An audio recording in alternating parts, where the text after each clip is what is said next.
This is Tuesday, May 6th. There are 77 days until San Diego Comic-Con 2025. Welcome to SDConCast, the official podcast of the San Diego Comic-Con unofficial blog.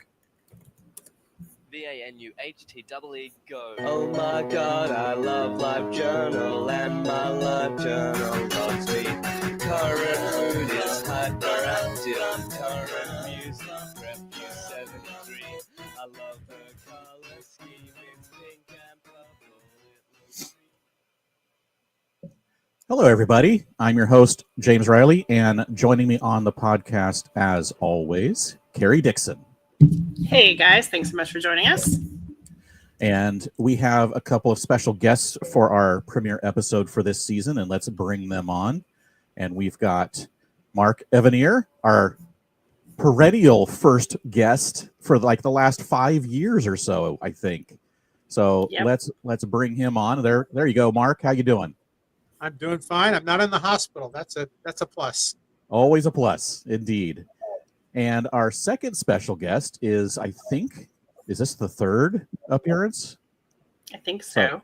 Let's bring on Mr. Gary Sassaman. Hey, everybody. So, wait, I have a question. I think this is actually my fourth. And if it's Mark's fifth, is it like Saturday Night Live? Do we get jackets and stuff for the Five Timers Club? For all we know, we'll get back to you on that. Because I take like a 40 regular, okay? So I take a pup tent medium. All right. I point to Carrie, like Carrie. That's the We answer's over there. might be able to work up some shirts at least, guys. okay. All right, everybody. Welcome to SDConCast. We'll be taking your comments and questions during the show. You can send us a tweet at SD_comic_con. You can use the hashtag SDConCast. And we will, of course, be keeping an eye on the YouTube live chat if you wish to comment there. But we're just going to dive in talking to our guests. And Carrie, why don't you take it away? So, first of all, thank you both so much for joining us. We really do love having you guys on every year. So, I think the majority of the folks who are tuning in right now probably know who both of you are. But for anybody who doesn't, why don't you just tell us a little bit about yourself and your work? Mark, do you want to start? I'll let Gary start. Oh, thanks, Mark.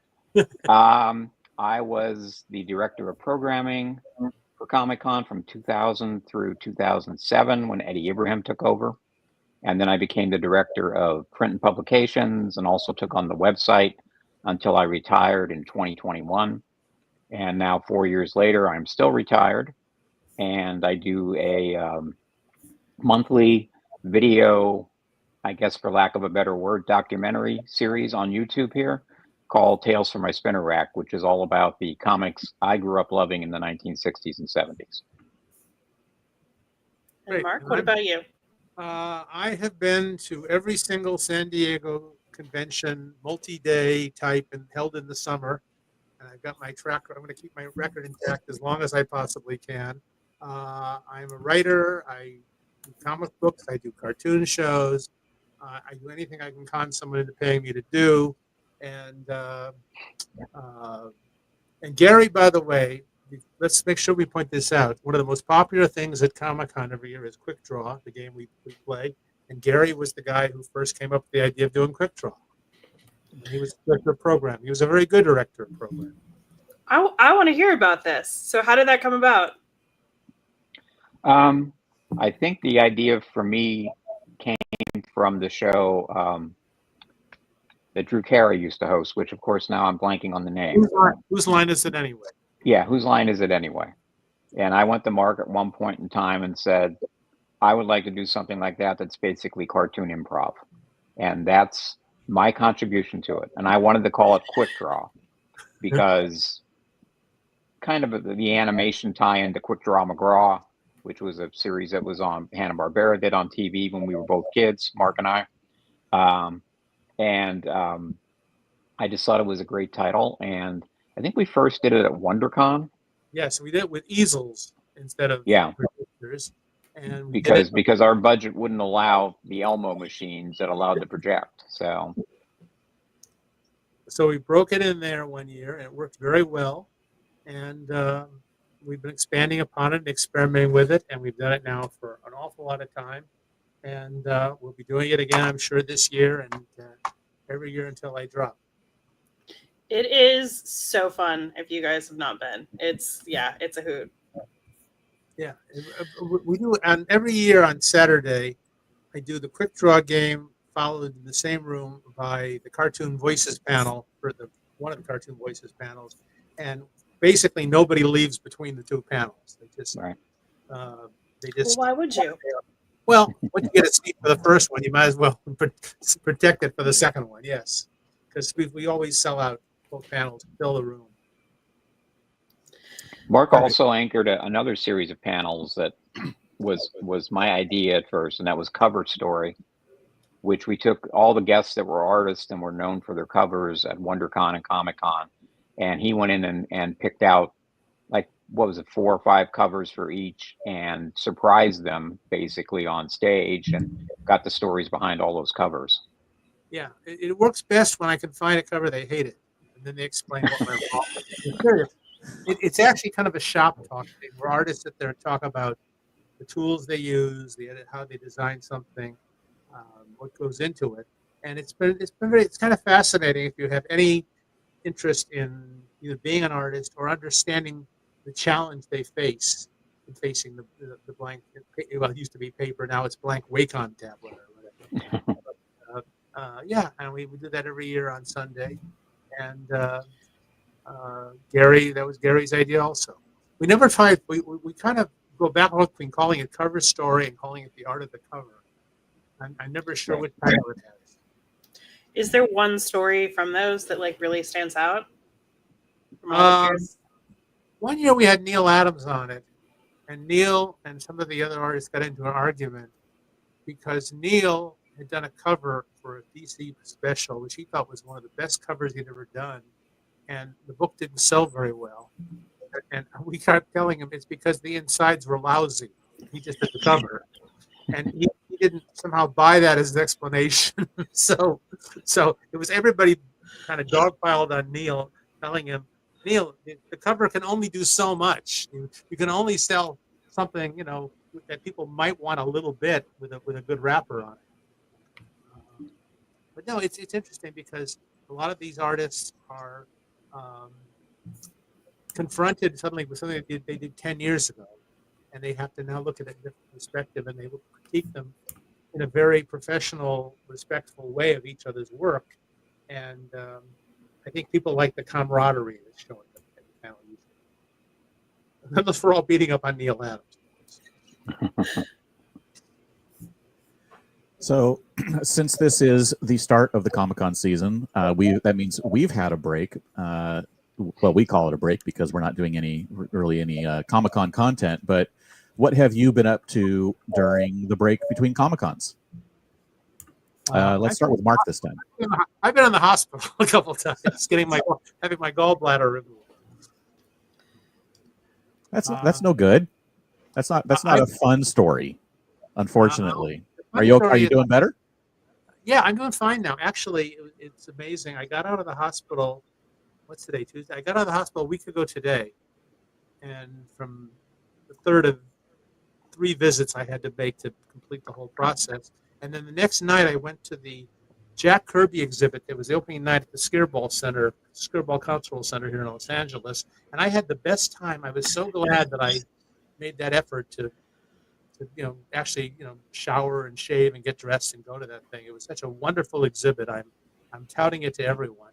If you have the slightest interest in Jack Kirby or the kind of comic books he did, it is a wonderful little shrine that explains an awful lot about American comic books and Jack, and you'll see some stunning Jack Kirby original art. They actually have his old army uniform there on a mannequin. Wow, that's really special. Yeah. So, and I've been working on this book on Peanuts. This is the 75th anniversary of Charles Schultz's beloved comic strip this year, and I am writing this. I've written this big, giant coffee table book that you could actually make into a coffee table if you wanted to, I guess, and about the history of Peanuts, full of pictures and illustrations and the history of Peanuts, and that's coming out in October, and I am very pleased with the book. Are you allowed to show the cover? I know you were showing it before we went live. It has several covers because it's a book it's in a slipcase and such, and this is a not final cover for the main book, but there's also inserts and things that fold out, and it's an amazing little cornucopia of because Peanuts is everywhere and exists in every form, and this will tell you an awful lot that you didn't know about that comics. But I learned a lot writing the book about Schultz. So I had a passing. I knew Schultz, but not as well as some people, and he was an amazing man. And Mark, correct me if I'm wrong, but didn't you get the job to do this at Comic-Con last year? Yeah, actually, I did. I was sitting in they have this thing, this strange room at Comic-Con every year called the Pro Lounge, in which I think I'm only the only pro in there ever, and it's all full of people who are taking a break from whatever they're doing, and they're sitting there reading comic books, which is a very strange thing to me to be doing at a comic book convention. I think you could do that at home. I've heard that was possible.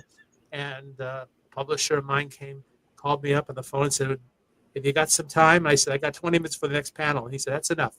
And he brought up the people from the Schultz Museum, and they hired me to write the book. I love that.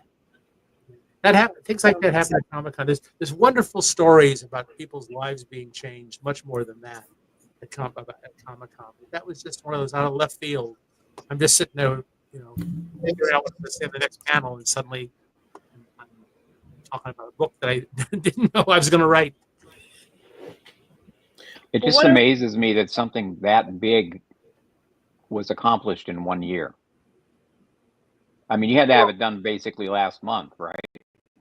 Yeah, actually, we finished it in the last week, basically. I think it's finished. I keep thinking it's finished, and then suddenly somebody calls me up and says, "Wait a minute, on page 44, there's a semicolon in the wrong place."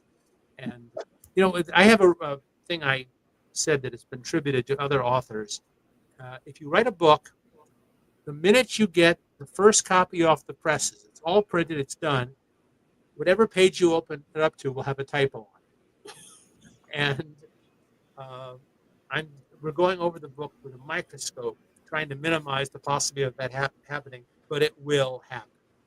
So, but it's a beautiful book. Chip Kidd did most of the design work on it. He's the gold standard at that kind of thing. And I'm just happy with the book, and I can't wait for it to come out. And they're going to be selling it at Costco, so you can pick up a rotisserie chicken when you get your copy. Perfect shopping experience.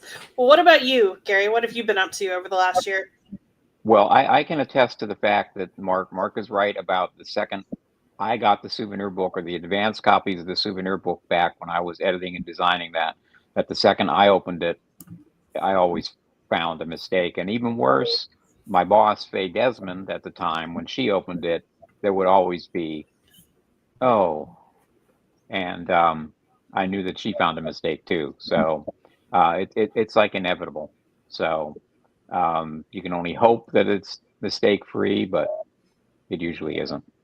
But anyway, what I've been up to is I've been doing my Tales from My Spinner Rack videos once a month, and my usual routine of walking every day and reading and taking a nice little nap after lunch. So that sounds like my dream, Gary. Right. So I want to know, how did you two actually meet? Like, do you remember meeting for the first time? I remember meeting Mark, not by name, but I remember the first time I ever saw Mark, and I think I related this story to Mark in the past. I think it was at a Phil Suling New York show in the early 70s, and my brother and I went there, started going to those shows. I think they were called the Comic Art Conference or the Comic Art something. They weren't called a Comic Con. And they were held at the Statler Hilton, which no longer exists. It was right across the street from Madison Square Garden. My older brother and I first went there in 1971. And somewhere between 1971 and 1975, Jack Kirby was a guest, and I believe Mark was with him, and his son Neil was with him. And my brother and I had come down. They showed movies all night, and so you'd see a lot of people sleeping in the movie rooms at night because they didn't have a hotel room. But we were staying in the hotel, which I think was either the Statler Hilton or the Hotel Commodore, which was up on 42nd Street, which is now like the Grand Hyatt. And we came down one night to the movie room, and Kirby was there with Neil and I think Mark. And we had just bought a copy of Fighting American #1 that day. And my brother said, keep your eye on him, follow him around. I'm going to run up and get it so he can sign it for us. And he ran up and got Fighting American #1, which was this beat up copy that we bought for like $35 or something, which was an exorbitant amount in the early 70s for a comic book. And he brought it down, and Kirby, we were by the elevators. I think you guys were going up to your room, and he asked Kirby to sign it. And I remember Neil, his son, saying, take it and bend the cover back, Dad. Just fold the cover back on them. And he didn't do that, but he did sign it on the first page. And I think that's the first time I saw Mark. And Mark, you can correct me, maybe you weren't there with Neil and Jack. I think it might have been 75. I'm not sure. I was at one Phil Sewing con at the Statler Hilton, and that was 1970. And I was at one or two at the Commodore in, I think it was either 75 and 76 or 74 and 75. I was there 2 consecutive years. Okay. And, it was probably one at the Commodore then. Yeah. And I don't think I was there with Jack. Okay. I was there with Joe Sinnott, I remember, and I spent most of one of those conventions with Sergio Aragonis, as I recall. You know, it used to be that you could go to these conventions, people in Gary's and my age bracket, and meet the people who created the comics you grew up on. And now they're all gone. Now we are the people who created the comics that other people grew up on. And I remember Gary was publishing a fanzine called Innocent Bystander, or a magazine called Innocent Bystander, and I got a copy of it somewhere. Maybe he gave me one or he sent it to me, and I said, this is a much better publication than most of these are. And I think I volunteered to write a forward for you or something of the sort. Yeah, you did for my first trade paperback that collected the first 4 issues. I think I sent you the Marx Brothers issue. Yeah. Because I know you'd like the Marx Brothers issue. Yeah, I love Marx Brothers in any way, shape, or form. And then Gary, what year did you get involved with Comic-Con? 2000. Okay. Well, one day Gary was suddenly one of the people I dealt with at Comic-Con planning panels and other things, and we got along great. And I found him to be one of the wiser people in a. This is when Comic-Con was still shaking out the non-wise people. They got rid of most of it. But Gary was just very efficient and understood things, and we just got along great. And well, when I started, we were still doing Gold and Silver Age panels because those creators were still coming to the show. People like Mark, and there's a guy from Las Vegas by the name of David Siegel, and other people like Rich Morrissey. We're finding people like John Broome and who was living in Japan, who was one of DC's primary writers on The Flash and books like that. And we had these great panels, and I knew as director of programming that I needed somebody that had the knowledge of comic books and who these people were to be able to moderate those panels, because there's not a lot of people out there who know who Lou Sayer Schwartz is. So I knew Mark did. So, and for those of you listening at home, he was a Batman artist. So when there weren't any other Batman artists but Bob Kane, so he was a ghost artist. So, so I relied heavily on Mark, and every year I think the panel count that Mark moderated went up. Yeah, I started doing panels. I actually did a panel at the third San Diego Con. I did my first panel. Third one, third or fourth, anyway. And then every year I would do like I did 2, I did 3, I did 4, and I think I got up to a high of 17 one year. Yeah. Because I just enjoyed them tremendously, and it gave me a chance to sit there and interview people I wanted to interview. I mean, the year that we had all these EC Comics artists there, Yep. at the convention, I got to sit there and interview Al Feldstein and Will Elder and Jack Davis and all these people. And, if I'd been sitting in the audience, I wouldn't have gotten to ask most of the questions. So I got to stay up on stage and ask these people what I wanted to know. It was very wonderful, and it bothers me that the convention. Here's a strange fact here. I don't know if I mentioned this to Gary once. Not last year, but the year before at the Comic-Con in San Diego, one of the guests was a lady named, I'm blanking on her name for a second here. She was the DC Comics romance editor, Barbara Friedlander. Yep. And she was the DC Comics romance editor in the 60s. She created a book called Swing with Scooter, which some people remember. And she wrote and edited a lot of DC's Love comics. Now, at that convention, there were 150,000 people probably passing through that convention center over the 4 or 5 days. And of all the people at that convention, Barbara Friedlander had the oldest credits in professional comics. Wow. She was the first in the 60s. There was nobody there who'd done a comic book in the 40s. There was nobody there who'd done a comic book in the 50s. She got into comics about 1964, and she had the oldest credits in professional comics of anyone there. Would you like to guess who had the second oldest credits of anybody at the entire convention in professional comics? Oh, I think I know. You. Yeah, me. That amazes me. I feel like I, started going to conventions a couple of years ago. I can't believe that. Last year I was happy because we had Mike Friedrich there, and Marv Wolfman, and Jerry Conway, and I think 1 or 2 other people who had been in comics 8 months before I was. So I was like 5th place. But it scares me that I've been in comics that long. And, because I used to think of, the Joe Kuberts of the world, the Jack Kirbys, the people like that, as being not of the generation before me, but 3 or 4 generations back. These are the guys who fought in World War II, which seemed like it was ancient history. And now I see people suddenly say, yeah, I like the panels with the old timers in the business, like, Jack Kirby and Mark Evanier. It scares me somehow. I saw that Friedlander panel, and it was a really great panel. Did she win the Bill Finger Award? Yes, that's right. She won the Bill Finger Award that year, and deservedly so.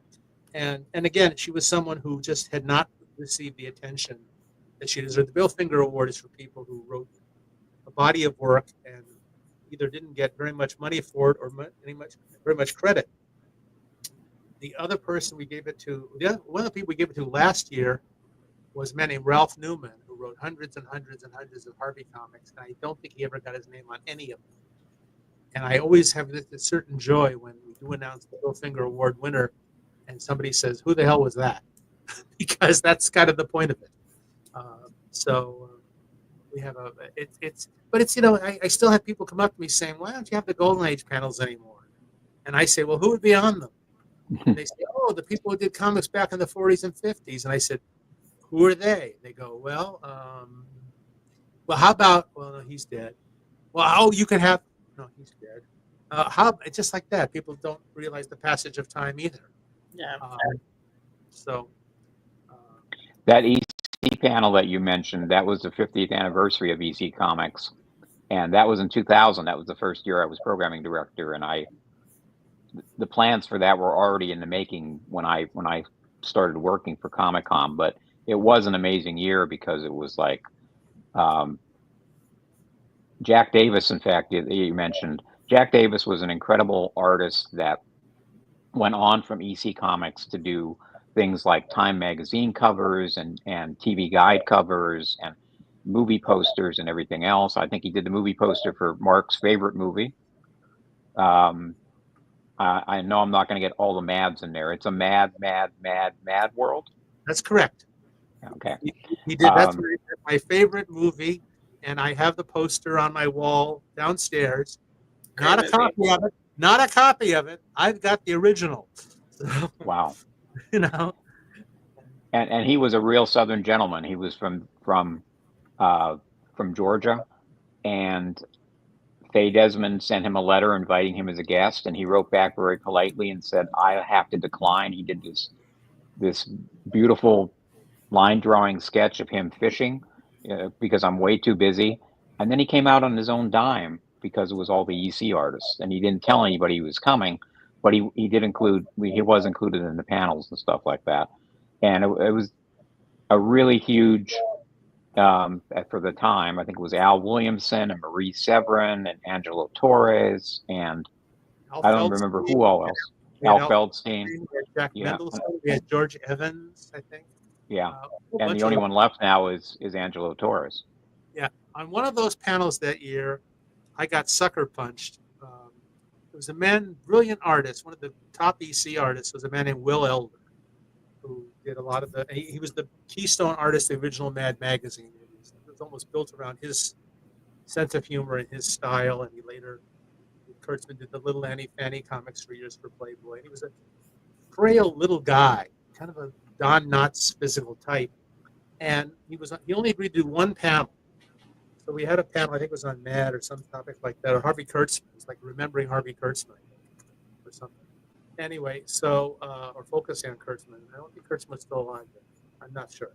Anyway, so Will Elder arrives at the panel, and I had met him briefly before, and he says, "I don't feel up to being on the panel.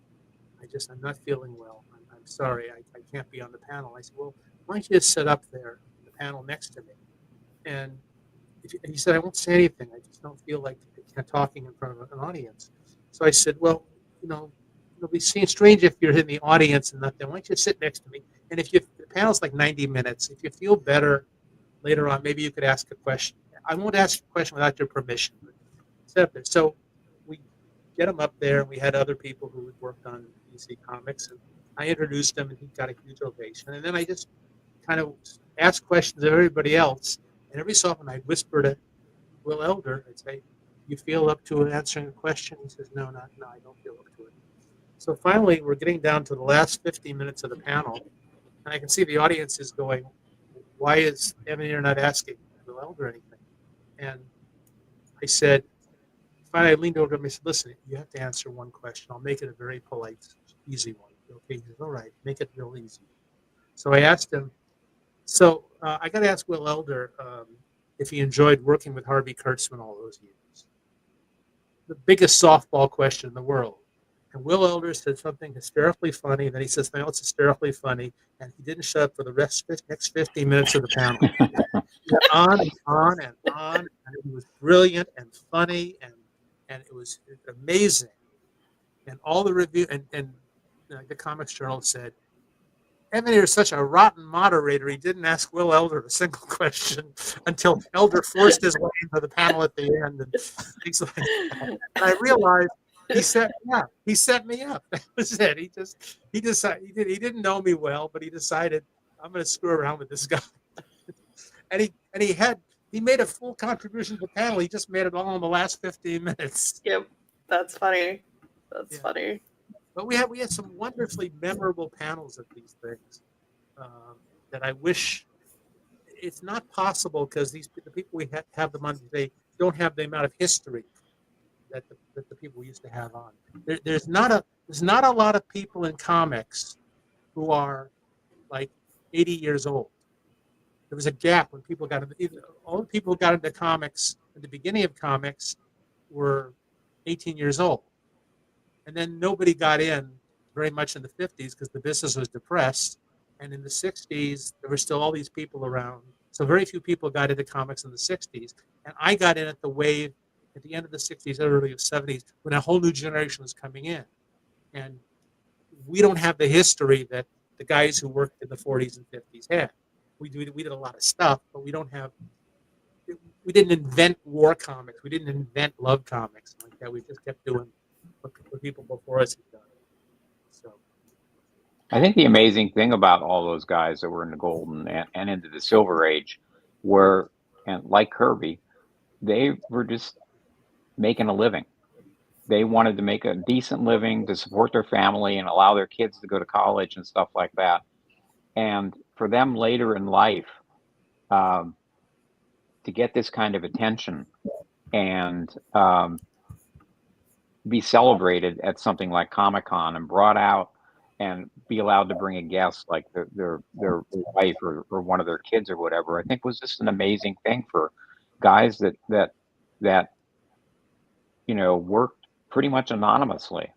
I mean, one of the great things about Marvel Comics was they finally started to credit writers and artists and inkers and letterers in the 60s.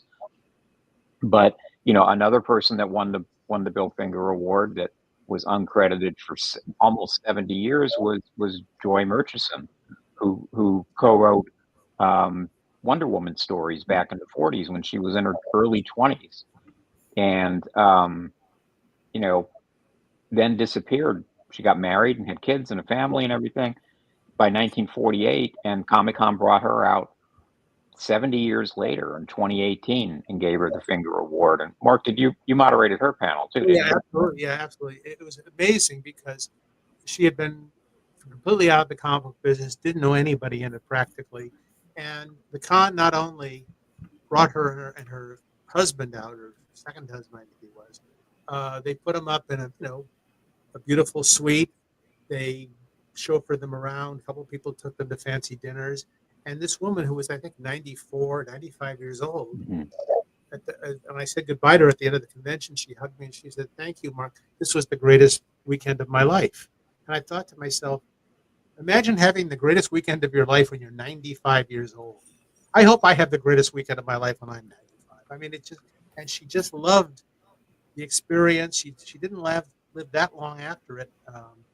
And she was on a panel which was co-moderated by, boy, I'm getting old here now, Steve Aloha's wife. Trina Robbins. Trina Robbins, yes, I'm sorry.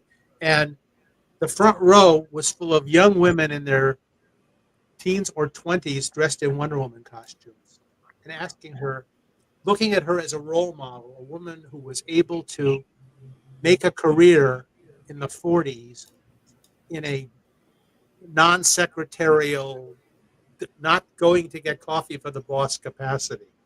And she was very proud that she had these fans who appreciated what she had done.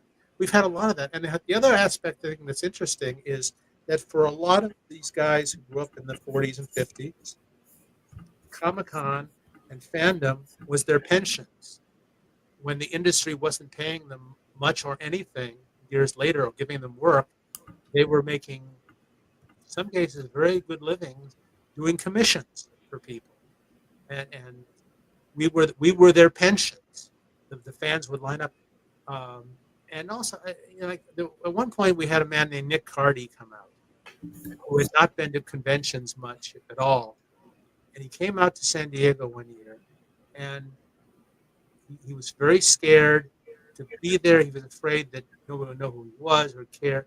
And he had a line halfway through the dealer's room of people wanting to say, "Mr. Cardy, I became an artist because of you. You inspired me, your work." And he would cry, every one of these people. He wanted to adopt every one of them. It was a very emotional thing because he'd worked all those years with no recognition, no applause, no awareness that anybody knew who he was. And suddenly he had this example of how influential his work had been.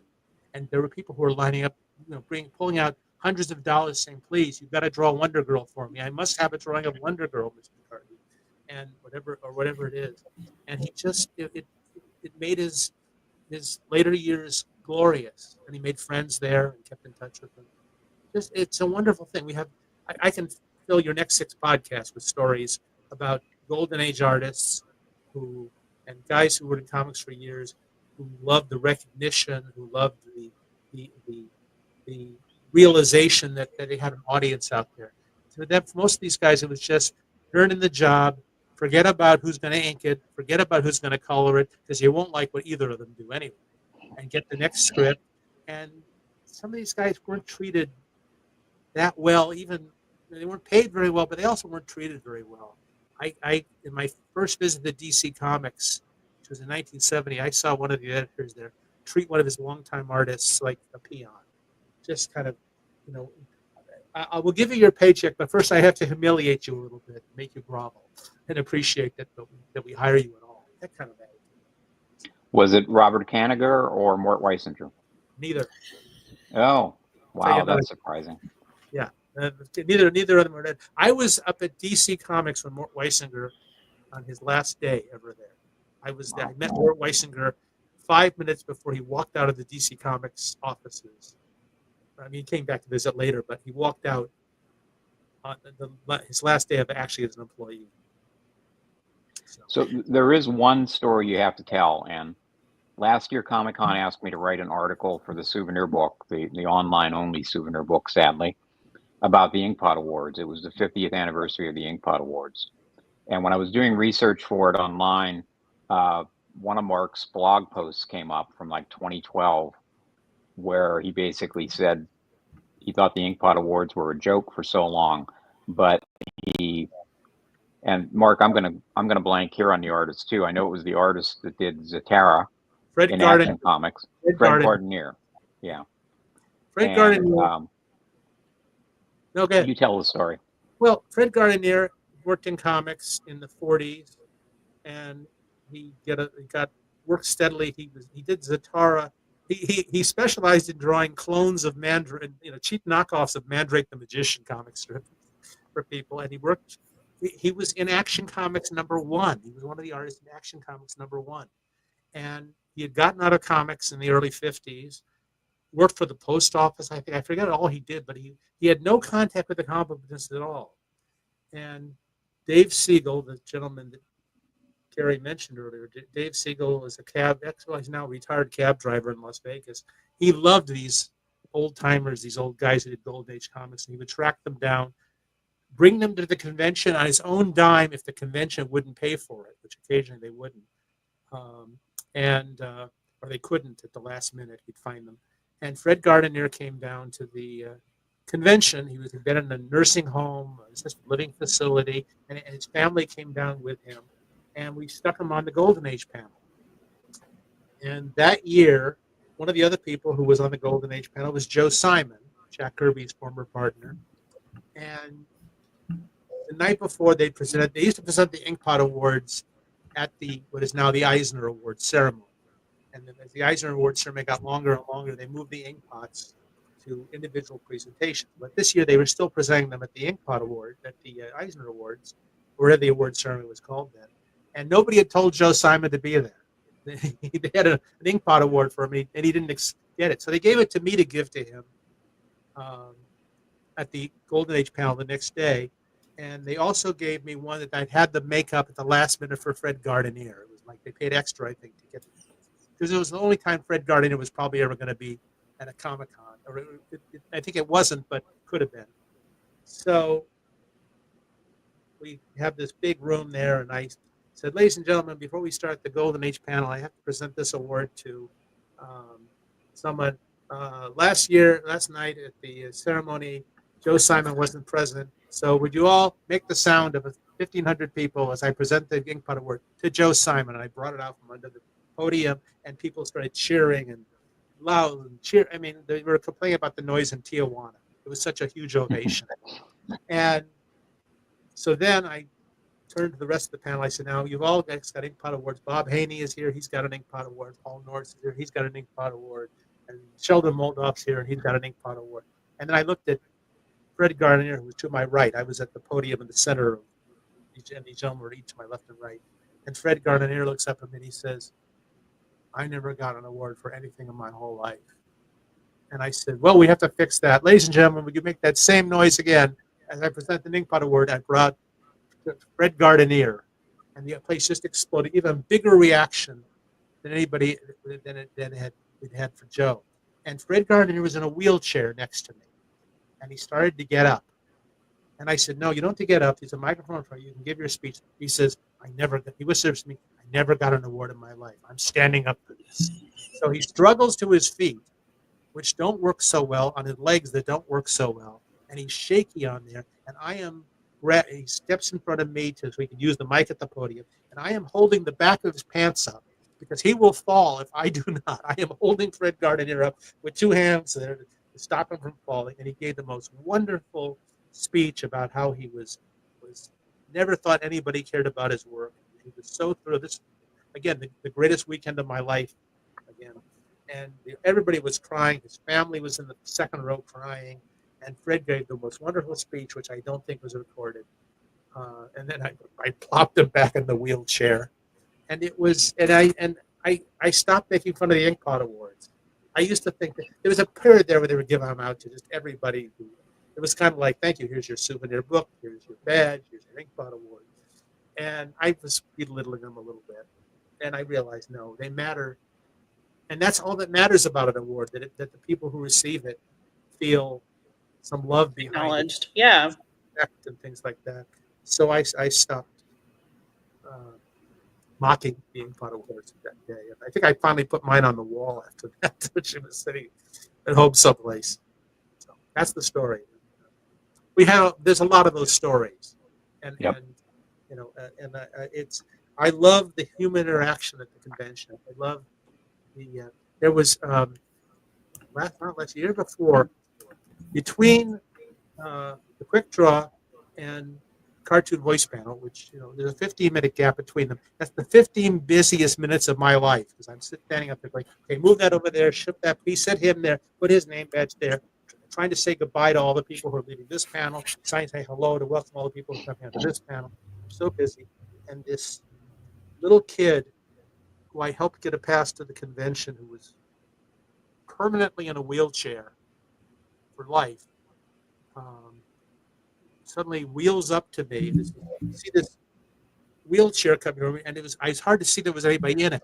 And finally, I look at this little small child, 10 years old, and he says, Mr. Evanier, thank you. He looks like one of those Walter Keane paintings with big giant eyes.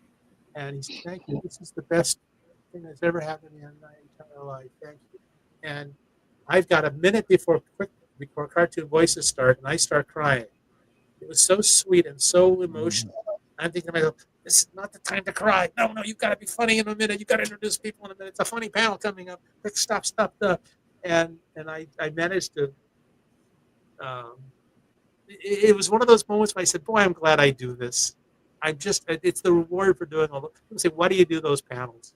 And that's those moments like that we have. That's the reason we do it. And also because the convention then gives me a hotel room for food.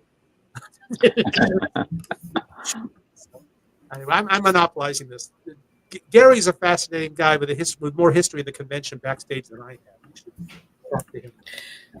No, this is good. And honestly, like, I want to take a moment too to just like turn this around on both of you and say that you have both been such huge champions of comics history. And I don't think that Comic-Con is so many things, but I just don't think it would be as special as it is without the work that either of you two have done. So thank you both so much for championing so many of these artists over the years. No, thank you. All right. Well, on a lighter note, you two recently hosted a panel together at WonderCon. So I want to talk a little bit about that and how that came about. Gary, do you want to take this one? Yeah. Gary hosted it. I was a cameo guest. Wow. You were still on the panel, Mark. It counts. Well, Gary, do you want to talk about that? Yeah. My favorite comic book series of all time is the Fantastic Four, and as everybody that has a smartphone or a television set or watches YouTube knows, there's a Fantastic Four movie coming out in just a couple of months. And it was a huge thing last year at Comic-Con in Hall H. And I wanted to do something this year. So I'm devoting 3 different episodes of my Tales from My Spinner Rack series to the Fantastic Four. And the first one was called The Real Fantastic Four First Steps, which was about the first 100 issues of Fantastic Four by Stan Lee and Jack Kirby. which started in 1961 and ended in like 1969, 1970 when Kirby left to go to DC Comics. And they did 102 issues plus 6 annuals. And at that point in time, it was the largest or longest run by 2 creators on any comic book series, I believe. And those are the comics I grew up on. I remember my brother bringing Fantastic Four #1 home on a rainy August day when I was like 6 years old. And I remember how much I looked forward to getting a new issue of Fantastic Four every month. And I told Mark that I was going to do this panel, and he had said that, you know, if you want me to be on it, to talk about Kirby and that. So that's what we ended up doing. I did an abbreviated, kind of an edited version of the video presentation that ended up on YouTube about a month ago. And then Mark came up for the second half hour and we talked about Kirby. And I mean, you can't ask for anybody other than probably a Kirby family member that knows Kirby any better. So, you know, I've been a fan of Mark's Jack Kirby tribute panel since I was the programming director. And he had a great one again at WonderCon this year. I'm sure you'll be doing one at Comic-Con again this year. And you know, for someone like me who grew up on that stuff, it's really, really gratifying to see what Mark talked about earlier, a whole exhibit at the Skirball Center in Los Angeles devoted to Kirby for the next year. And for the Kirby family to finally get recognition from Disney and Marvel a number of years ago, and even though none of us know what the details are, to finally see some compensation for everything that Jack contributed to the Marvel Universe, which is just about everything. You know, with the exception of Spider-Man and Doctor Strange, just about everything had Kirby's fingerprints on it. So I was thrilled to have Mark join me. I think more people came to that panel than usually come to see me that aren't my friends. And it was great to just sit there and off the cuff pick his brain about his relationship with Kirby and what Kirby thought about the Fantastic Four and the stuff he created. Very cool. Well, actually, so that leads into something else. Since you both have moderated panels and you've both been guests on panels, what advice would you give to first-time panelists or moderators hoping to make an impact? Well, the secret of a good panel is casting, putting together people who have things in common. I was on a lot of panels, not at Comic-Con, but at other places, where they'd invite whoever they could get who's in the business to be there, and then they'd suddenly say, okay, let's put all 5 of these people on a panel, and the 5 people had nothing in common. They didn't work on the same comic. They didn't know they weren't familiar with each other's work. And I've suddenly got not one panel, but 5 separate ones. And everybody, you know, when I'm talking to person A, person B is bored silly and doesn't even listen. So what you've got to do is have a common topic, have a reason that these 4 people or these 6 people, whatever, are together, and keep the number down. The year before I took over the Golden Age panel, it had everybody at the convention who'd been on a comic book before, like 1957. So there were 14 people on the panel. And the first year I did it, when I had no say over who was on the panel, I think it had 18 people on it. And, you know, I'm talking to this guy who worked for Gold Tea, and all the people who work for DC are bored and aren't paying attention. And if the people on the panel aren't paying attention, the people in the audience aren't paying attention. So you got to narrow the panel down to a topic and have something where you can bounce back and forth. And this guy can talk, and this lady can talk, and this guy can talk, and just have it all together and hope that one of them is not Will Elder putting you on. And that's one thing. And the other thing is you have to kind of translate sometimes, because people have a tendency to use names assuming that people in the audience will know. At the Kirby exhibit at the Skirball last week, Mike Royer was there, who was Jack's inker on many of his later works, and maybe his best inker ever. And Mike was telling a story to the lady I was with, and he was saying, so Alex Toth comes up, And he calls me and he recommends me to Jack Kirby. Well, this lady had never heard of Alex Toth. So I had to jump in and say, Alex Toth was a very good comic artist. He did this, this, and this. And you have to do that way on the panel. You have to make sure that everybody's speaking language that everyone can understand. And you have to annotate and maybe prepare to jump in and say, now, when did this happen? Or what year, who you're working for at this point? And clarify, because some of these people are not good storytellers. And the third thing you got to do is know when to end the panel. The panel, they tell you sometimes, okay, this panel's supposed to end at 1:15. Well, it doesn't have to end at 1:15. If somebody says something wonderful at 1:13, it gets huge applause. End it right there. Don't wait just because you got 2 minutes and then with a lame question or something. So find a spot to go out or find a big question to end with. So you end big and give everybody a thank you. And also the fourth point I would make is remember, the people who are the people that are here. It may not be you. It may be they want to hear, the person you're interviewing. I did a panel a year ago too with Frank Miller, and the goal was to keep Frank Miller talking, not for me to tell my story that happened to touch upon Frank Miller's story. So, they weren't there to see me. Even if they liked me, this was the Frank Miller panel. So, anyway, that's the main topics I would do. And here's one last thing. When you introduce someone, give people an applause point. All right? If I had doing a panel with Gary, I would not say, ladies and gentlemen, here's Gary Sassaman, who does the website Innocent Bystander. I would say, ladies and gentlemen, here's the creator of the website Innocent Bystander, Tales of a Spinner Rack, Gary Sassaman. So they applaud after his name, not after his credit. Because if I say his name first and then give the credit, they don't know whether to applause after the name, or so you get this kind of half-assed applause on his name and a more half-assed applause on his credit. Give all the applause at the end. So you always introduce people. It's the way Johnny Carson introduced people, the way Stephen Colbert introduces. They always say, and now, ladies and gentlemen, here's the star of this new movie. And then they give the name, which has the applause cue. So those are the basics. All very good advice. That's why I depended on him to do those panels. So the biggest one for me is don't have 18 people on a panel. Good advice.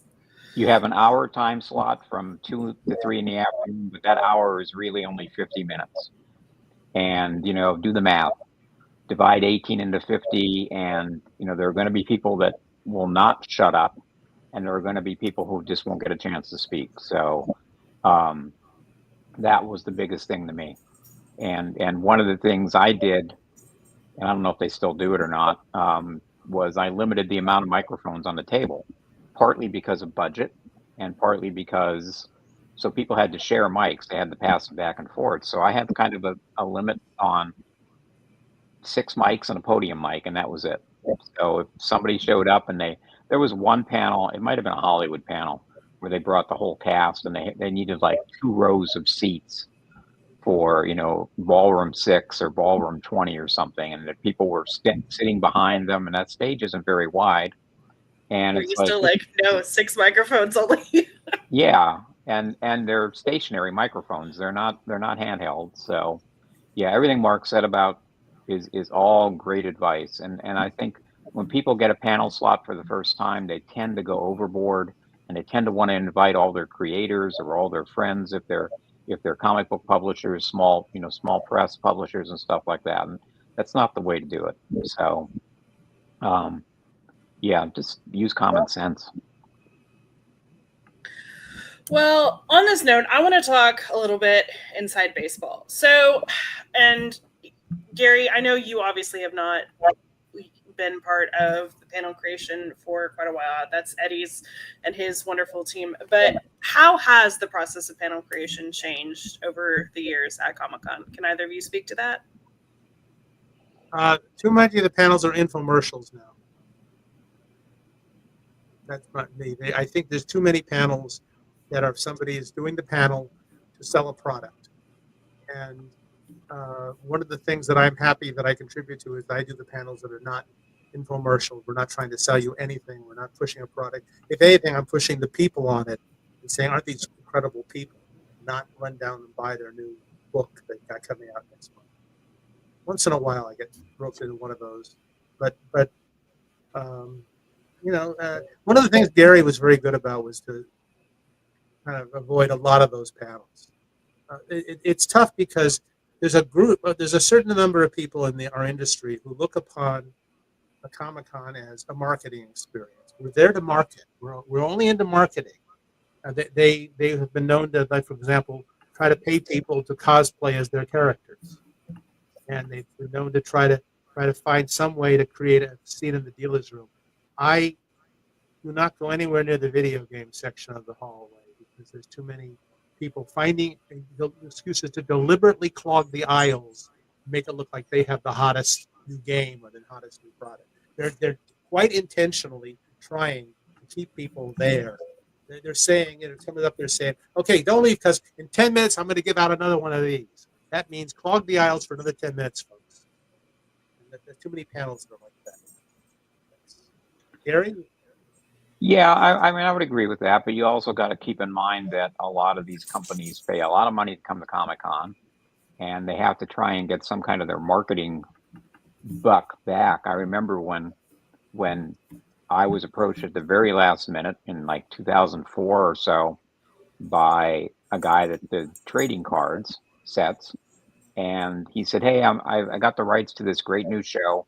It's going to be on ABC this summer or this fall. It's called Lost," and I'd never heard of it. And he said they're filming in Hawaii and they want to come to Comic-Con. And I said, okay. I think I was one slot open in Ballroom 20. This is before Hall H, in like at 10 a.m. on Saturday morning. And so they flew in Matthew Fox, and the hook for me was Dominic Monaghan, because Dominic Monaghan had been there for the Lord of the Rings movies and everything else. Yep. But the network that that I will not name, everybody knows where Lost was on anyways, and this is what, 21 years ago, looked at this as being some kind of survey opportunity. And I think basically what, they wanted people to fill out cards and all this, like they were at some kind of preview and that. And it was like, you can't do that. That's not the purpose of this. So, if you want to have a preview at Grauman's Chinese Theater and allow that to happen, that's fine. But you can't come down here with comment cards and rate the show from, and I think they showed, I don't think they showed an episode. I don't think they had an episode ready, but they showed clips, stuff that was edited and things like that. But that became a really famous television panel at Comic-Con, and they came year after year. And they actually, people like Carlton Cuse and Damon Lindelof and J.J. Abrams actually got really into the spirit of things. One year they had a season 2, I think it was, where they introduced all these new characters, and everybody hated all these new characters, and they realized that they screwed up, and they came to me and said, we want to have a dunk tank, and we want to put like Carlton and JJ and Damon in the dunk tank, and people come up and throw balls at it and knock them into the water. This is amazing. And I went to the convention center, and the convention center said, there's no way we're going to do that because we're allow that to happen, because we just redid the carpeting in Ballroom 20, and we don't want it ruined by water. And the water may leak through and everything else. So I had to go back to them and say, there's no way they're going to allow you to do that. But the thing that they caught on to the spirit of Comic-Con, and they caught on to the fact that we screwed up and we want to do some kind of mea culpa for the fans, was great. And, little things like that. But I think finally the network got the point that this is not just a marketing opportunity for you. Although, it's like Mark said, there is a lot of marketing stuff, and there is a lot of, of every movie that comes there is basically a marketing thing. But you don't see any other conventions that are showing Deadpool and Wolverine, No, the entire movie, the night that it opens. So that says a lot to the way I think that Marvel, and especially Kevin Feige, feel about Comic-Con. Well, Kevin Feige said last year, like, we plan our release schedule around San Diego Comic-Con, Right. as they should. You'll notice when the Fantastic Four movie is coming out. It's the Yep. Friday of Comic-Con. We are aware. We are aware. You know, it's some of the marketing people don't understand the dynamic of Comic-Con, and all they know is they want their boss to pass them on the head and say, "Thank you. You didn't miss any opportunity to have Comic-Con on everything." I mean, and it's amazing somehow they don't understand that Comic-Con is a whole year to put on. I get calls from people the week before Comic-Con saying, "Can you help me get a panel on the schedule?" No, the schedule went to press 3 weeks ago. We had one year. I don't know if I should tell this, but yeah, tell the story. A lady called me who was representing a TV star who was appearing at the convention, and her goal was to make sure that he dominated every single panel and every single event, and because she had worked on the premise that he was the number one people were going to, if there were 150,000 people at Comic-Con, we had to be able to argue that they were all there just because of him and nobody would have been there otherwise. And one of the things I tell people about Comic-Con is it's not about any one person or any one property. People say to me, "Oh, Comic-Con would be nothing without you." No. The biggest room I do panels in, it seats, I think, 2,800 people or 3,000 people. I never go near Hall H, which is, what, 6,000? Something like that. Yeah, a little under 6. Yeah. No one thing dominates. Comic-Con is the only convention of any size in this entire country that sells out before they announce a single guest. Yeah. There are celebrities who want to come there and expect to get an appearance fee. And you have to somebody has to explain to them, no, you're not getting an appearance fee because the convention doesn't pay appearance fees to celebrities there. And they say, "But look how popular I'd be." And you have to say to them, the convention sold out in 45 minutes. There's no more tickets to sell. There's no more badges to sell. But this one lady kept calling me, trying to take. It was like, "What panels are you doing, and how can we make them about my client?" And I finally said, "No, lady. He's not that. No, we think this is the term. He's the keystone figure of the convention. The convention basically revolves around him." And I said, "No, it doesn't. It doesn't revolve around anybody." Nope. No, there's nobody. You could take any celebrity there, wipe them out of the convention. The convention would still sell out in 45 minutes or whatever. You guys would know this. How long did it take the badges to sell out this year? It's usually about 90 minutes, but again, it's because like there's a waiting room and they filter people in slowly. Like if they didn't like filter people in, it would sell out in like seconds because it used to do that. So you know, it's and if you have a panel there that a couple hundred people show up for, be grateful because there's so many other things those people could be doing at the same time, including just wandering the hall. People get angry because the panel they want to see is opposite the panel they want to see, or the panel I won't get out of this panel in time to line up for this panel. Well, okay, gee, Comic-Con is making the error of being too inviting and too popular and having too many things you want to do. Lock up Disneyland for the same reason. So. Well, there is nothing like Comic-Con, and we love it. So I want to know, before we have you guys hop off, what's next for you both?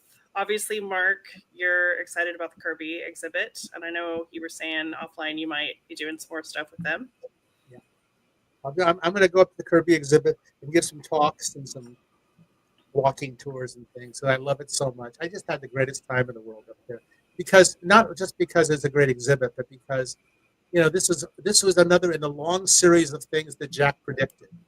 Jack kept saying things that we at the time sounded like they never happened, and they've all happened. He's predicted so many things. He was so wise and so smart and so just perceptive, and also one of the nicest men you could ever meet. But I have to, I have this Peanuts book coming out in October that I'm very proud of and things like that. I'm doing more issues of Gru with Sergio. I've got another graphic novel in the works. I'm working on a TV pilot right now. I'm working on another book on Jack Kirby. I'm working on another book I'm writing a novel now at the moment that I'm trying to finish. I just figure before I get to be too old, I got to write. Novel isn't about comics or anything like that. I just I'm 73 years old now, and I still feel like I'm, at my first Comic-Con or two. So I want to keep that feeling alive as long as possible. Absolutely. Gary, what about you? What's next for you? Well, tomorrow I'm looking forward to going and getting the turkey sandwich and an iced tea at Panera, and then maybe a nap afterwards. So again, living the dream. Yep. Not kidding. Yep. This is the two sides of our age group right now. There's me who's retired and lazy, and there's Mark who's still going like he's 20 years old. So, yeah. Now, the next thing for me is I have a new video debuting on Thursday night, just in time for Mother's Day, about that mother of all superheroines, Wonder Woman, and the crazy Wonder Woman. It's called The Impossible Tale of the Wonder Woman Family, and the star of it is Wonder Tot, who I assure you, Wonder Tot will save you. And it's all about the 1960s Silver Age Wonder Woman books, and has a special focus on an editor I mentioned earlier when Mark was talking about being at the DC offices and seeing a editor, humiliate one of his artists, Robert Kanigher. And Robert Kanigher, I feel, is kind of an editor who doesn't get a lot of credit these days. He's someone who was in charge of all DC's war books, and he was in charge of Wonder Woman for over 20 years, and did these amazing stories that I didn't appreciate as a kid, but I love now because they're all being reprinted in the omnibus editions that DC is putting out. And they're really kind of charming and nonsensical and very different from anything else that I think Marvel and DC were doing at the time. So that's a half-hour video that'll premiere Thursday night here on YouTube on the official Tales from My Spinner Rack channel. Unlike the unofficial blog. I just want to read you some of these comments, Gary. Committed Comics said, Gary living that wildlife. McKinsey. Mazin Kaiser Zero says, keep living the dream, Gary. So everyone fully supports your wild retirement here. Yep. So why don't you both tell us where we can find more of your work on the internet? I am at www.newsfromme.com. My initials are me, newsfromme.com. And don't go to that website if you like Donald Trump. Your head or coleslaw. If you like coleslaw, you shouldn't go either. They actually have a couple of things in common, but equal IQs, and that's the place. I put everything up there, and it's like 25,000 messages on that blog. I've been doing it since December of 2000, and I've missed about 14 days in all that time. Usually a couple of them just recently for medical reasons, but that's it. And Gary is on YouTube all the time with, go ahead, Gary. Tales from My Spinner Rack. It's all one word. And there's also an Instagram account for that. And then also my personal Instagram account is GG92118. So where I post. And my website, I still have, I kind of neglect my website anymore, but it's www.innocent-bystander.com. Perfect. Wow. You haven't mentioned that one of the things Gary did for the convention was he was in charge of a lot of designs and signs and publications and things like that, and he made the convention look very professional. Yes. At a time when there was a transition there where it stopped looking like it was all produced by a mimeograph machine, and he turned it into a really high-tech, state-of-the-art website and program books and all those things like that. He did some just wonderful things to elevate the convention to the standard it had to meet. I wish they would go back to your website, actually, Gary. No comment. As they say on all my favorite British copper shows, no comment. There you go. Well, yes, no, Gary, we are aware that you did some amazing things behind the scenes as well for the website and publications, and because he's been on 4 times now, Mark, we have talked about a lot of that. Well, I will be on. I want you to keep me one ahead of Gary as long as you guys Okay. whatever it is. But every time you have him on, you got to have me on because I've got to be one ahead of Gary the whole time. So, But I'm No, telling I you, if I do a 5th one next year, I'm expecting that jacket. So I don't promise a jacket, but I think we can do a and shirt. you have to have Alec Baldwin deliver it. So that will be the Okay. whole premise. I prefer Tina Fey actually, but we can talk about that. So That's fair. That's fair. I'll see what we can do. I'll see what's in the budget here, guys. All right. Well, thank you both so much for joining us, and we can't wait to see you guys at Comic-Con. Yep, see you You there. too. Thank you. Bye-bye. Thanks, guys. All right. So now it is time for the news. Ready for this? News. Yes. So Why don't you take the first one and we'll just alternate? Sounds good. All right. So up first is that the parking lottery is back. It works exactly the way it has in previous years, and that it is a lottery. You have between now and May 27th to sign up for the form on ACE's website. And they will draw on June 2nd, at which point you will be divided into either Group 1, Group 2, or you were not placed. But I feel like for the most part last year, like almost everybody was placed into one of those 2 groups. But the first parking sale will start on June 9th, and then typically they do, like, the next one will be the following week, and then typically the week after that will open up to anybody. So that's parking. Everybody needs it, and they've got it pretty well oiled at this point. Yeah, they do. I think pretty much everybody knows what's going on with that. What's going on? And also something that's happening as usual is Harbor Drive closing in front of the convention center during Comic-Con. It'll be closed starting on preview night and going all the way through Sunday. And it's not for the entire time. It's just for the majority of the hours while Comic-Con is operating and a few hours before. So Wednesday it'll be 2 to 10, and then from Thursday through Sunday, it's closed starting at 7 a.m. and we'll reopen anytime between 7 and 9, depending on the day. Yep. Special guests have started to be announced. They announce a new round every week, leading for a couple weeks. There's usually like 7 to 9 rounds.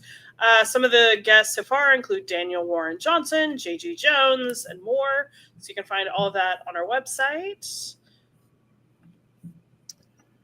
Okay. I got the cool one here. Moose Toys. Moose Toys is coming to Comic-Con with exclusives and debuts. So they're going to have 2 booths. This is the toy company from Down Under heading back to the con, and they're debuting some stuff. They're bringing Bluey, and so I think that's awesome because who hasn't enjoyed some Bluey? So there's going to be Bluey and more at Moose Booth number 1, including the full toy line for the viral sensation Amazing Digital Circus, as well as Mr. Beast Lab, XOX Queenie, and Heroes of Gujitsu. And then over at Moose Booth number 2, the world premiere of a top secret line of collectibles, with the details coming from iconic pop culture properties at some point soon. So that's pretty cool. It is cool. And last year they let us announce their stuff. So I'm hoping they do that again. So tell us the details on Bluey, Moose Toys. Right? Yes, please. All right. Well, you got the fun news. I get the unfun news, which is it's not Comic-Con post-pandemic without it being a weird year. And this year is going to be real weird because of tariffs. So for anybody who has been living under a rock, the tariff situation has been fluctuating a lot. the rules keep changing constantly, so a lot of things are just in flux. But the gist of the matter at the moment is basically if you are trying to import toys, plush, pens, statues, any of that kind of stuff, right now, all of those companies are paying very, very, very high tariffs, up to like 145%. So it's going to be a weird year. I know for a fact, I've already heard from some companies that like they literally are not going to have exclusives this year. And I don't think that's going to be that rare. So it's going to be a weird year. Hopefully it's not as weird as it has potential to be. I will say when we reached out for interviews, like a lot of the companies we spoke to were much more upbeat. They were most of the ones we spoke to were like, we're planning ahead. We're just going to absorb the costs like for now. But I mean, I do think we're going to see higher costs this year. So, and again, I think a lot of companies like literally just either may not have products in hand, may not have exclusives. They may do pre-orders that they're going to ship at some indeterminate time later. It's going to be a weird year. But every year has been weird for the last like 3 years. So what's one? So just be aware that this is a thing and that it will impact Comic-Con in some form. There you go. Cool. So also coming up very soon is the badge refund deadline, which is coming up on May 8th, and we are recording this on the 6th. So you have 2 days from when we're recording this. If you need to get a badge refund, and that, of course, means that there is, if you do a refund, there is a 10% processing fee. And if you bought your badge on an order with other badges, you will have to fill out the refund request form. But if you bought them, like if you want to refund an entire purchase, there is a possibility you can just do that by on your own in your member ID. But if you need details, just go to the Comic-Con website and check out the rules. Yes. Also, on November 8th, another deadline is the badge shipping address deadline. So it's always a good idea to just May 8th is just a good idea to hop into your member ID, double check that your primary shipping address is there. If it's not, your badges won't ship. So just hop in there at some point between now and May 8th and make sure it's all updated. Okay, so on to offsites. I'm going to take the first one.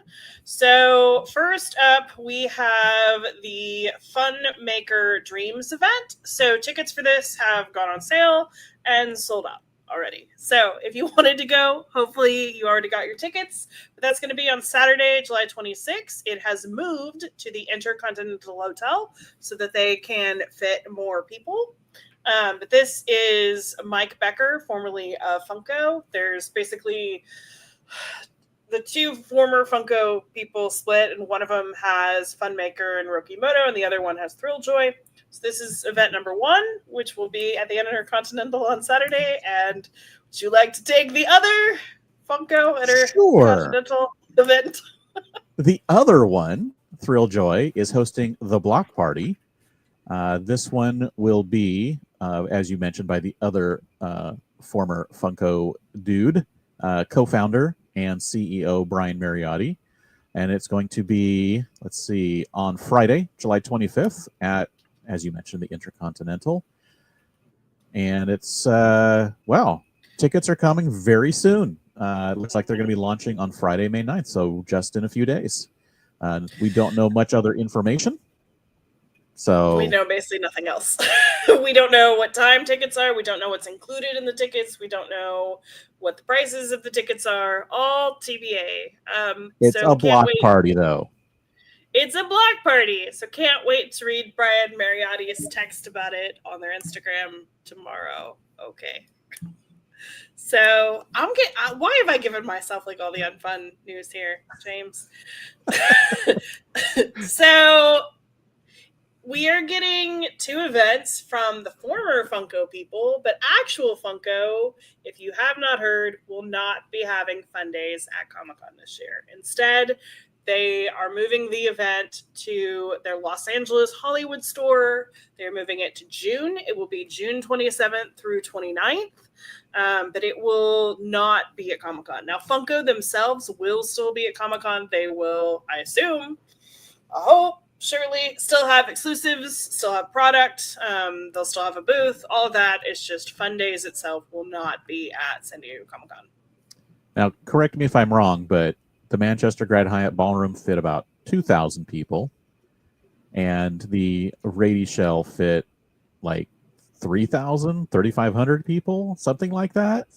Sounds right, but I don't know the answer. What do you think that the Funko Hollywood store can fit? What, 300?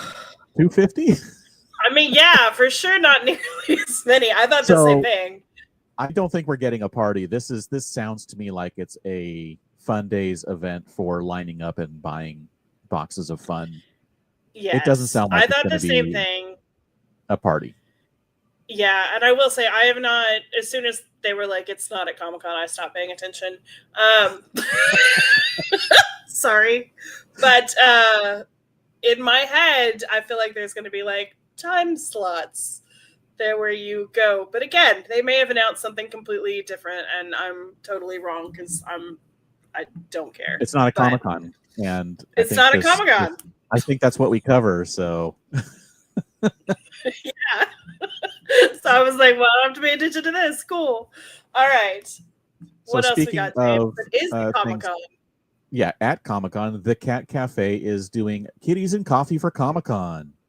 And so, yeah, once again, you can take a break by heading over to the Cat Cafe from Wednesday through Sunday for $26 plus taxes and fees. You can book a 50-minute slot to enjoy a food or drink item from their menu and get to pet some super cute kitty cats.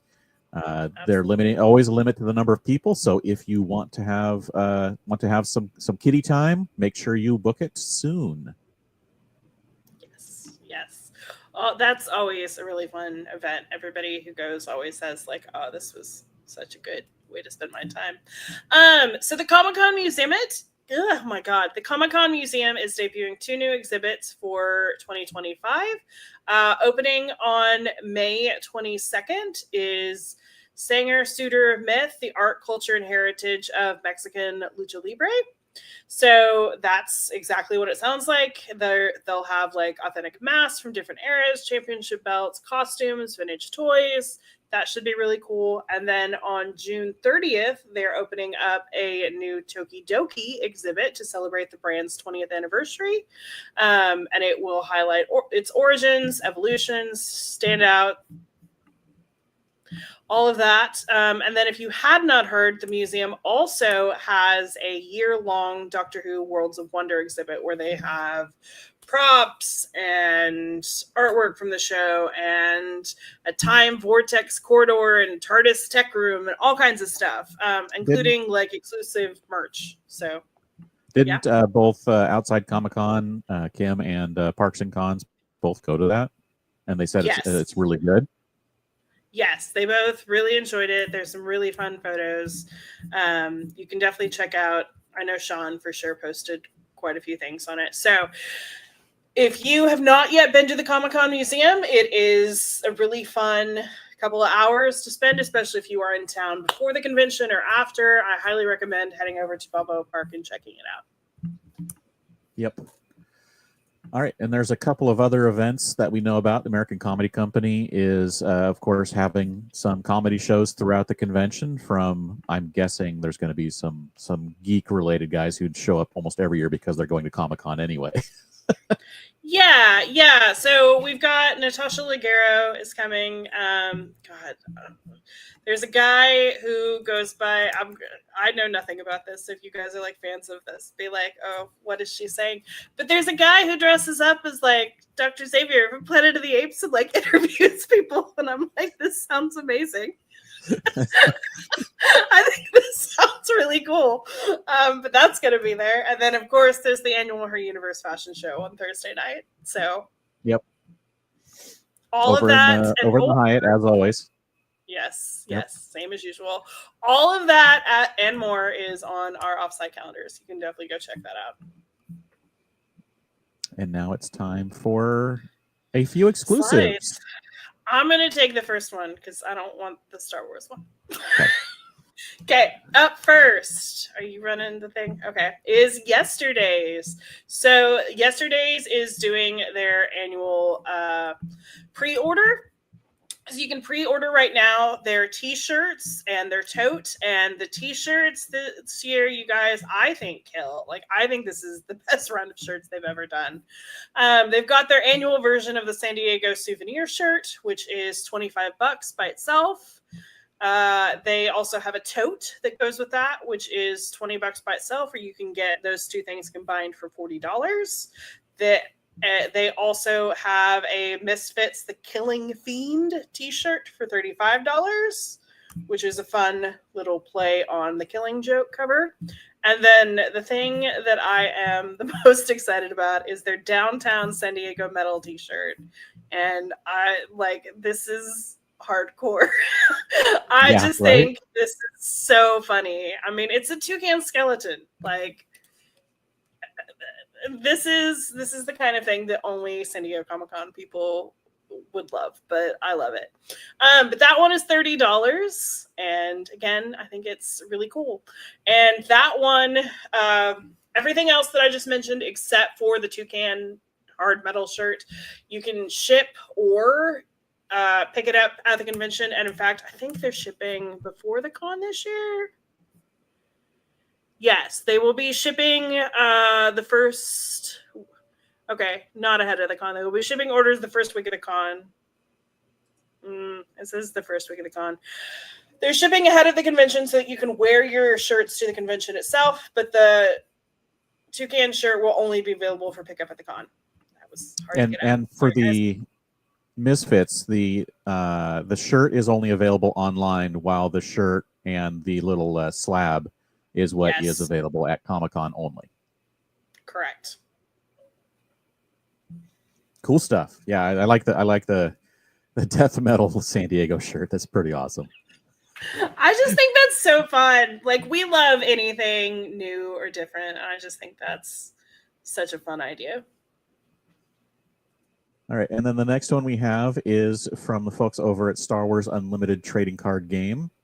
And we have a Darth Tyrannus or Count Dooku event exclusive promo card.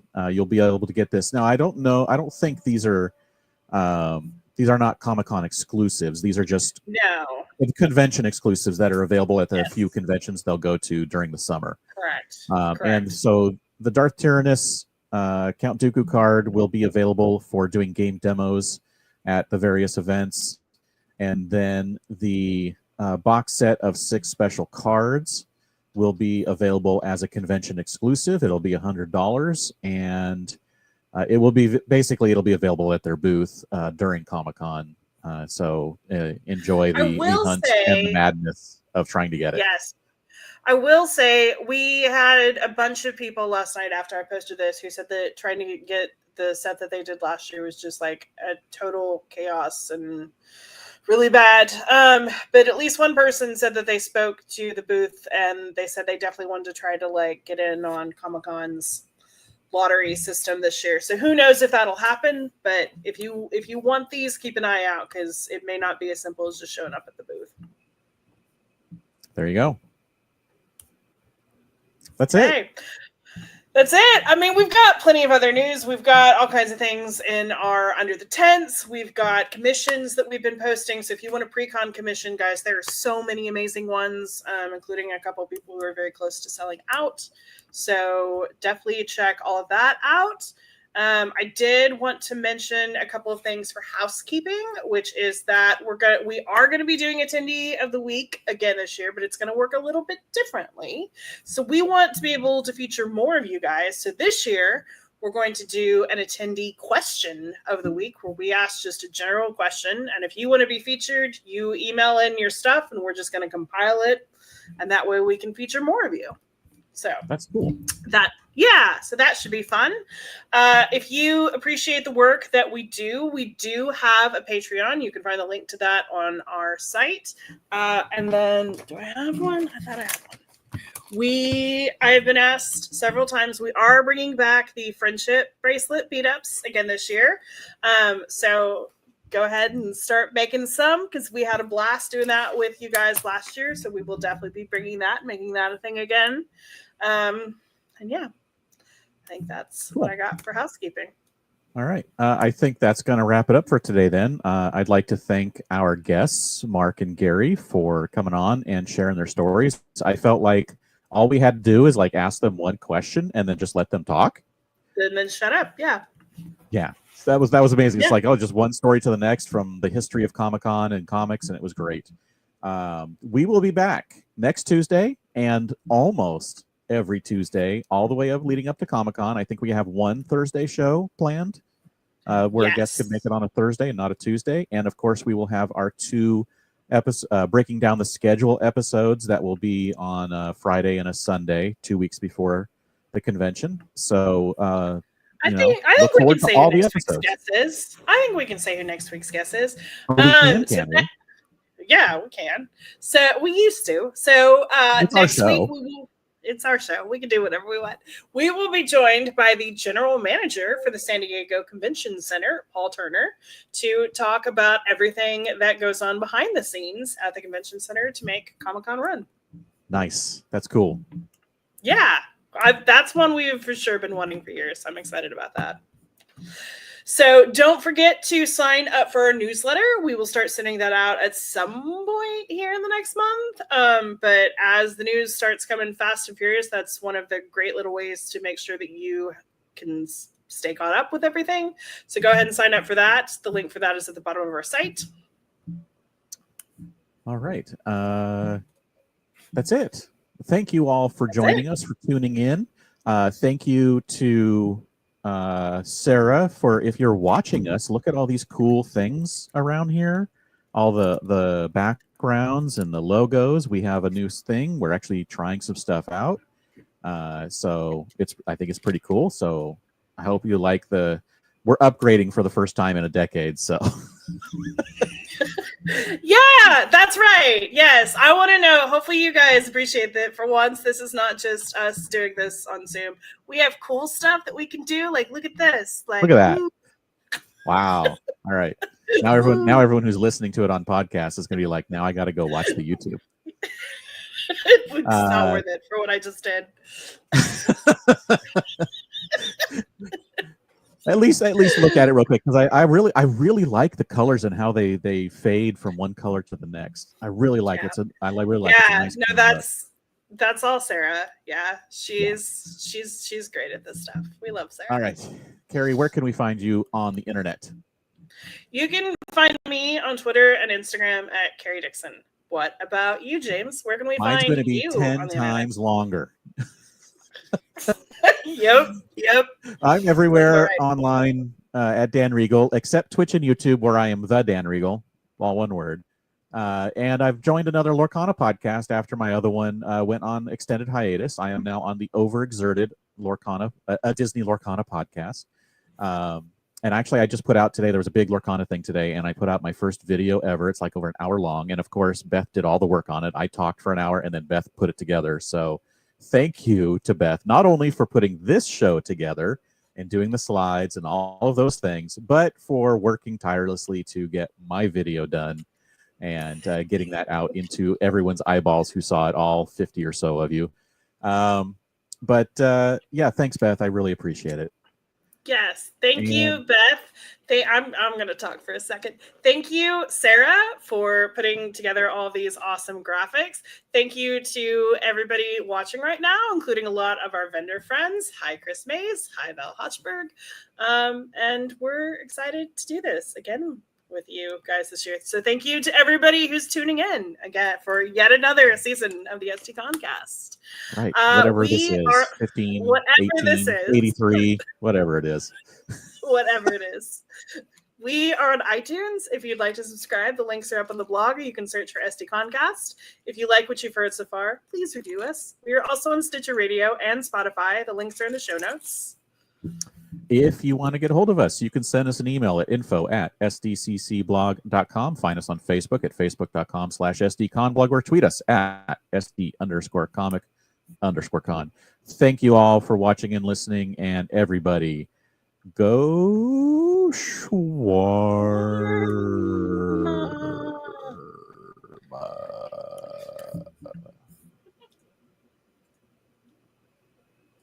Our shirts match.